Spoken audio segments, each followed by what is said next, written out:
is, Richard Dawkins. Nice to see you, man. How are you today?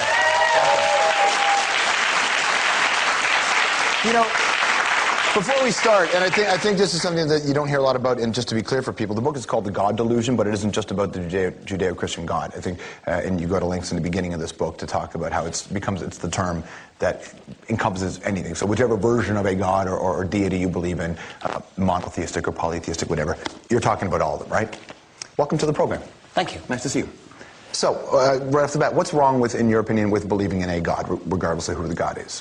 I think it's false. I think that it's a matter of belief without evidence, and as a scientist and as an educator, I like the idea that we believe things because there's evidence. There's such a lot of evidence available now at the beginning of the 21st century that it's a real shame, it's a tragedy to base your life upon something for which there is no evidence and never was any evidence, when the real truth is so wonderful. Well, I suspect that the argument they would make is that because it's absurd, that's why it's faith, right? That if it was evidentiary, you would require no faith and it would be fact, and that would be missing the point of religion. That's absolutely right, but that's not a point in its favor, is it?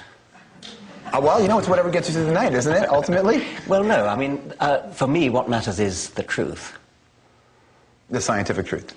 What other truth is there when we're talking about the universe, when we're talking about the nature of life? Of course, there are other sorts of truths like moral truths, or maybe they're not truths at all, but they're not scientific. But I think if we're talking about the universe, about what reality is, about what life is, then truth means scientific truth, yes. You know, this book is ultimately, is this a sort of a culmination of many of your years of work in this subject matter? Is this sort of the kind of your final offering, go, listen, this is my God Delusion book and I want to move on from this?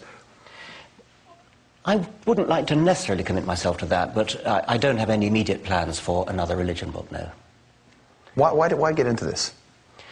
Well, as I said, I do think it's a tragedy that when there is so much to know, for which there is such a lot of evidence, I do think it's a tragedy that people are being actively led astray by medieval or pre-medieval superstitions and Bronze Age myths written down more than 2,000 years ago.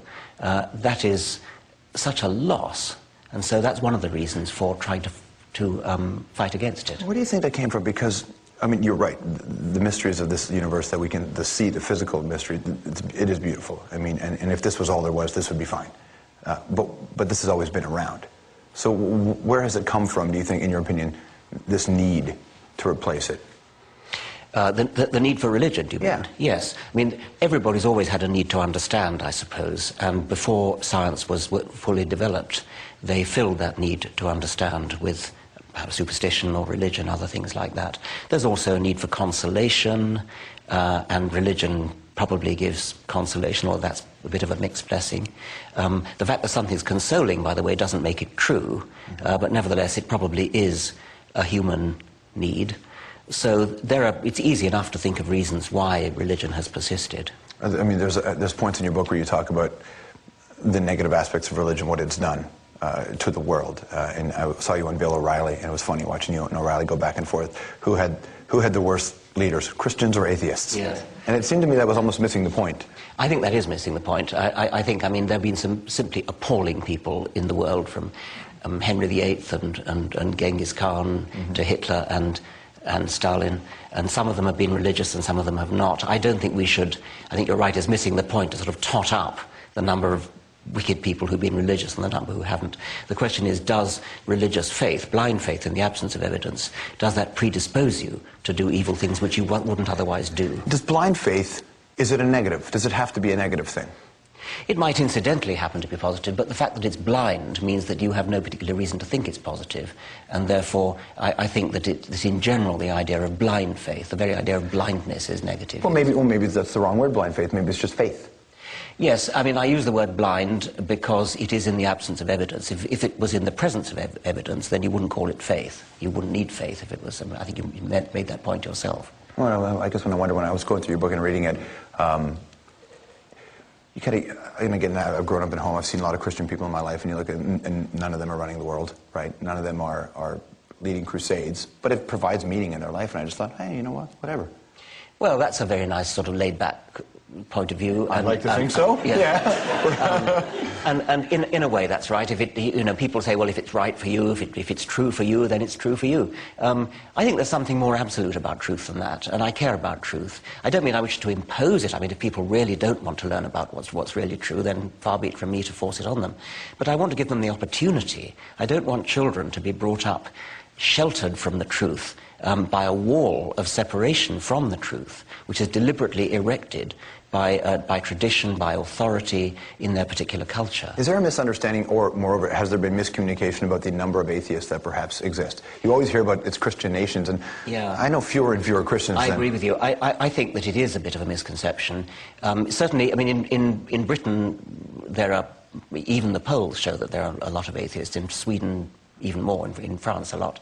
In the United States, statistics suggest that there are about, 20 million atheists, which is more than realize, but it's still, 10% of the population there, less than that.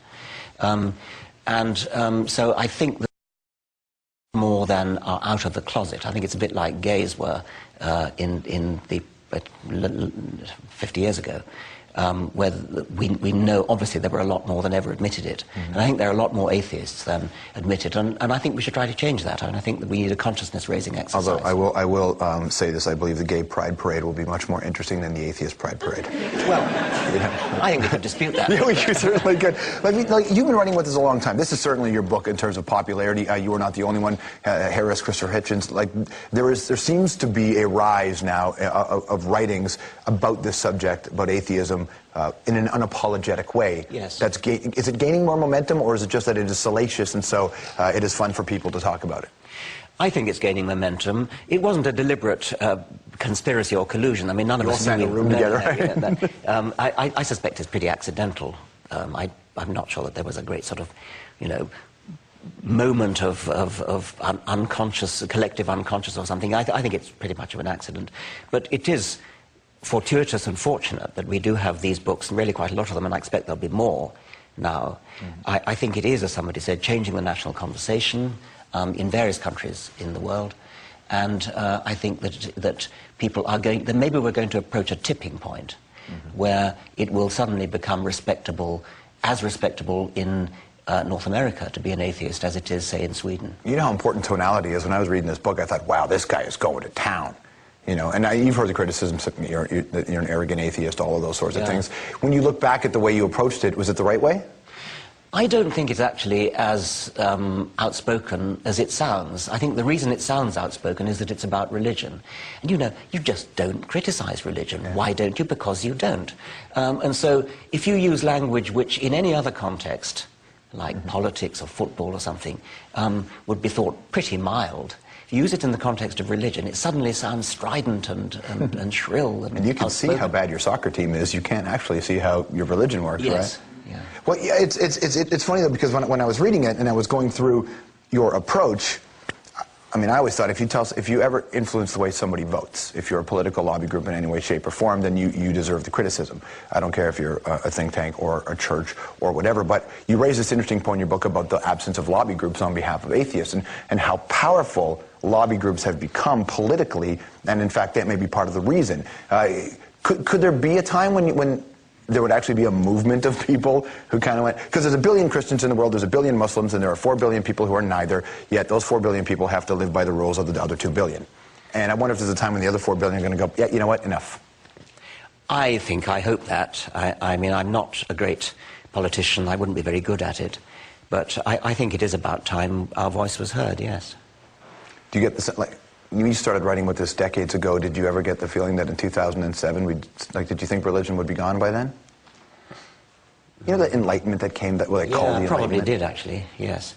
And I think, I mean, we may be just in the middle of a sort of blip. In fact, I think we're coming down the other side.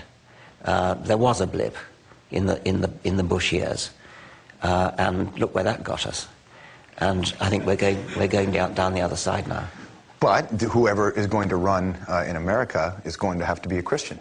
I mean, they made us think about Kennedy because Catholic wasn't Christian enough. Yes, for the moment, that's true. But maybe we can change that too. I mean, it is beyond belief that every single member of the United States Senate, United States Congress